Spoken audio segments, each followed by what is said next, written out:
All right, so you're in a growth phase. You are trying to build, you're trying to put on size, and the scale weight's going up, but you're not really sure how to discern whether or not the weight that's coming on is muscle, which is the hope, or if it's just body fat. Let's talk about it. Let's get into it. And I know for some of you, this might not be what you want to hear, but trust me, the sooner that you identify that you're not actually gaining muscle and it's just body fat, the sooner you can make corrections. Today, I'm breaking down 3 key signs, 3 indications that the weight you're gaining is not muscle. I'm sorry, I hate to be the one to tell you, but trust me, I've been there. And if someone were to just come clean, come outright and just be like, yeah, girl, it's not muscle, it's fat, I would have been able to make a lot more progress sooner because frankly, I would have been in a more productive phase. Listen, muscle building is slow.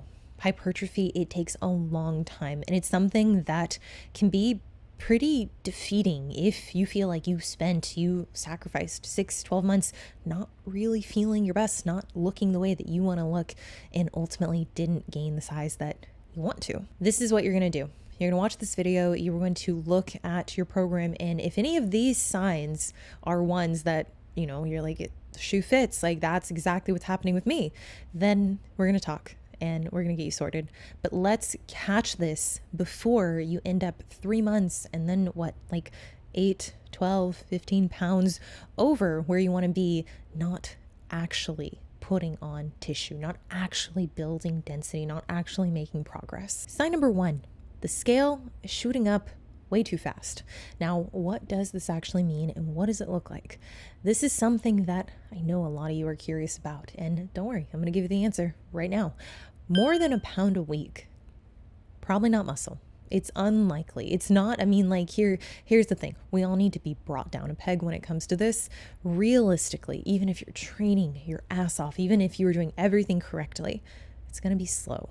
And a pound a week, maybe if you were completely untrained, maybe if you were checking all your boxes, God, I hate that term so much. Chances are, if it's over a pound, and I mean this specific to your rate of change, so the average weight based on 7 data points, if that is more than a pound, I would definitely take a close look at your measurements, at your calipers. I would get very clear on am I progressing in training in such a magnitude that would indicate that this is all muscle. And trust me, you'll know, because when you go to take check-in pictures, you'll be like, I think I look leaner because I just put on a pound of muscle in a week.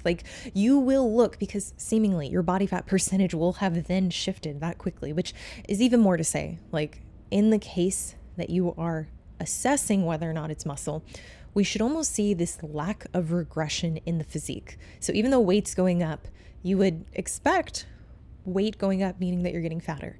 But in the case where you're trying to build, we should almost see you hold constant for most of the time until you've built so much muscle at a point, and yes, you probably gained a little bit of fat, but it's now offset that initial percentage to look a little more favorable. A safer target is around half a pound per week. Is that all going to be muscle? No. But realistically, we don't need you in a position where you're kind of teetering between deficit, not a deficit, because ultimately that's doing nothing for performance. We need to see the scale weight go up. You need to have enough runway in order to allow the scale weight to go up, even at a seemingly fast rate. But fast is still half a pound a week, because if we break that over the course of 12 weeks, we're looking at 6 pounds over the course of 3 months. That's really good. That's a lot of weight. And even though majority of that is not going to be muscle, if a small fraction of that is muscle in trained individuals, then you did good. You made progress. And let me just say this. If you're using anabolics, you have to know that weight is probably going to go up faster. And the way to ensure that you're actually gaining muscle and not just fat is to ensure that performance is going up. And one of the most objective ways to do this is to get really fucking strong. And when you zoom out, you got to think 4 pounds in a month. There's no way. There's no way you gained 4 pounds of muscle. And oftentimes people will just see that change on the scale and equate that to all muscle gain. But realistically, even in a newbie lifter, it's very, very unlikely, because truly when it comes down to it, muscle growth takes a long time. Monitor the weekly weigh-ins, take measurements, take calipers even. Have something that's very objective that takes some of the pressure off you to make that assertion as to whether it is muscle or fat. And if you get really fucking strong, what you're going to find is that it's largely going to be muscle, which brings me to sign number 2. you're not getting stronger. Think about it. If you are accruing muscle, it's because you've put yourself in a position where you have forced new tissue to be there that wasn't there. And if you're not getting stronger, there's not a good indication that you would necessarily have this brand new tissue that is now able to do the thing that you're trying to get it to do, to work in the gym. Getting weaker or completely stalled progress in performance, that is a huge red flag that you're not actually building. And if scale weight is going up, but you're not getting stronger, and it's kind of questionable, you see a lot of the weight coming on in places you don't necessarily want, I'll be the one to tell you it's probably fat. Now, the reality is we need a consistent method in order to track performance. Now, this is hard to do if you're changing your training very frequently. It's also hard to do if you're not consistently recovering and fueling yourself, which is why in an intentional growth phase, you need to ensure that if you're going to intentionally put on weight and you're going to gain a little bit of fat on account of trying to gain muscle, that you're doing everything within your power to ensure that the weight that you're gaining is tissue and not just body fat. And that starts with continuity across the back end, making sure that you know how much you're eating, making sure that your program is designed in a way to support adequate recovery, making sure that you're pain-free, that you're able to function, that you have the skills needed to do the movements that will drive the most growth, making sure that those are all in check. That is ultimately what's going to allow you to increase your performance over several weeks and several months, hopefully. The people that are program hopping, that are changing out exercises, that are like, well, I don't want to train heavy today because I feel like bloated. I didn't like seeing my weight. I didn't want to do my check-in pictures. So I'm going to just train kind of passively.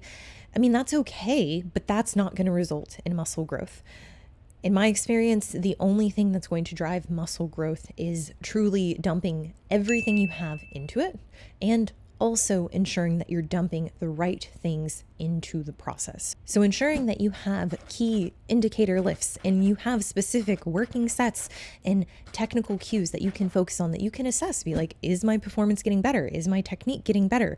Can I spend more time in this set by increasing time under tension on account of maybe I'm not fully recovered, maybe I'm kind of like low today, maybe I'm PMSing. There are so many ways to progressively overload. And if you haven't watched my videos specifically on training terminology made simple, I go into what progressive overload is and what it isn't. I had a girl come to me.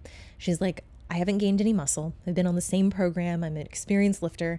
I'm eating enough. My weight's going up, but I don't think I'm actually gaining muscle. What do you think the root of the issue is? I asked her to walk me through the strength progressions she had made on her program. I'm like, hey, take me through your RDL. How many pounds have you put on your lift? How many pounds have you gotten stronger over the course of several months? Honestly, it was negligible. Like, it was just a few pounds over the course of 3-4 months. And I told her, I'm like, hey, this isn't a bad thing, but I can tell you that this is the answer. This is exactly why you're in question as to whether or not you've built muscle. You probably haven't, because you haven't gotten much stronger. From here, we worked through, there needs to be a very distinct goal of trying to progress load or trying to overshoot even some based on what she can handle from a technical standpoint. Once a month, there should be a point where you're like, okay, full send, I am going to try to murder myself. I'm going to try to make this really unpleasant.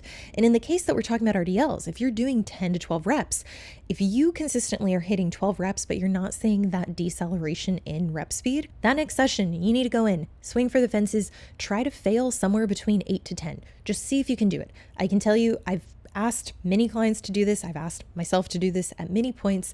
And it's this mentality that's put me in a position where, no, not every session, not every week, but bi-weekly and definitely multiple times a month, I've been able to make significant progressions within the load that I'm using for specific exercises. That has been my method for tracking progression. And I can tell you, over the course of 4 months, I was able to put 4 inches on my glutes. And I know some of y'all are like, well, Corey, you talk about enhancements. How much of what drug did you use? That was just with TRT, not even GH, just TRT, normal to normal high levels, no Anavar. And I can tell you that largely came from making sure every session I was going in with intention and focusing specifically on what I could do to drive that adaptation in the form of hypertrophy. Sign number 3, the measurements are going up, but not where we want them to be.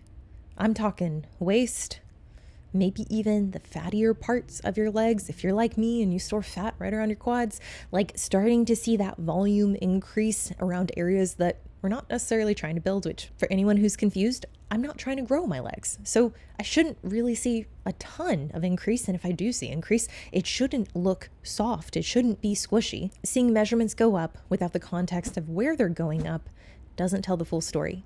If you're trying to grow your glutes, we need to see the circumference. So the widest point of your glutes, we need to see that going up. And for some of us, like myself, I have very long tie-ins, like they insert very low deep into the hamstring. And because of that, I'm actually going to see also my glute folds go up. But then there's the question of, is that body fat or is that muscle? I can tell you, being someone who carries majority of my body fat in my lower body, specifically that saddlebag area, that is an area that for all my life, around that 145, 150 mark, that's the point in which I begin to see a little bit of cellulite. It wasn't until this year that I was going through my build that I was like, okay, my glute fold is going up, but the quality, like the actual like areas in which I know there's muscle, that I know my tie-in sits because I've been that lean and I've seen them, the quality and the visual is improved. It's not soft and dimply like I'm used to it being. It's actually tight and it's very firm under the body fat because let's be real, there still is body fat. Depending on what you're trying to grow, we need to be very specific about the measurements that we're taking. And we need to be even clearer on whether or not the changes that we're seeing in measurements are aligned with the changes that we want to see. If your waist, lower belly, love handle area, if that is getting distinctly wider, that's not really an area any of us are looking to build.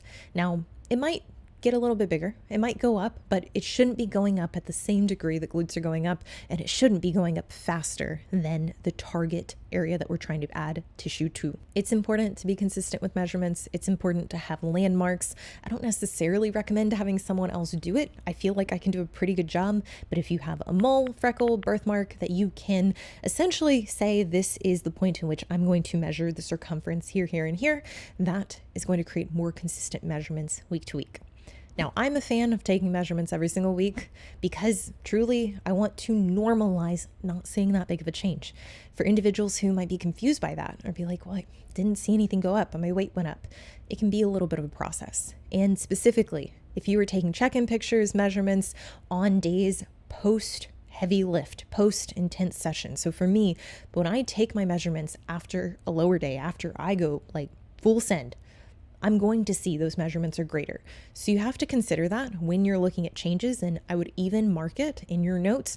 Were these measurements taken immediately after you had a really intense lift? Is it the fact that there's inflammation, there's water retention, maybe even hormonally related, that is driving this increase in circumference? Because as females, that's just going to be the case 1 to maybe even 2 weeks out of the month. And what are you going to do?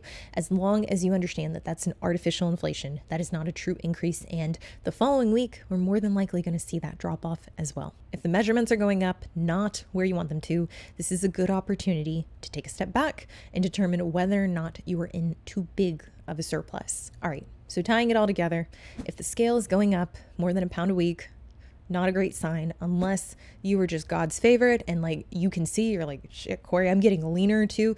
Cool. Maybe you're untrained. Maybe you just turned to stone and training is like really dialed in now. Amazing. It's not going to last forever. So I would definitely account for that as you begin to work through your intentional growth phase.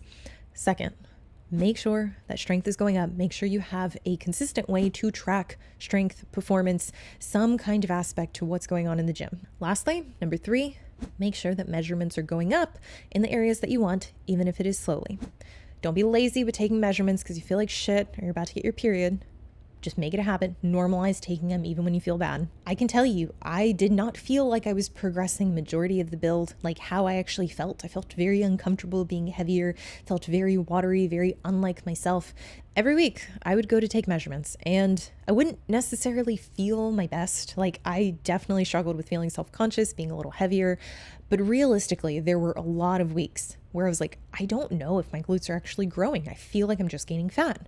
I'd go to take measurements. I'd have that objective reminder and be like, well, the glutes are up and the waist is pretty much the same, maybe a little bit higher. So I think I'm just going to keep doing what I'm doing because it's obviously working. Muscle gain is a super slow process. And this is even more so the case for individuals who might have hormonal imbalances and dysregulation. So if that's you, if you don't have someone that you're working with, that is something that I help people at least make sense of, at least get a grasp on. So if you're interested in either coaching, which I do offer that a part of my coaching, or you're interested in more just like a one-off service, I do offer lab work interpretation and let's just say overall hormonal supplement guidance. Leave it at that. Thank you guys for watching. I hope this was helpful. As always, I will see you in the next one.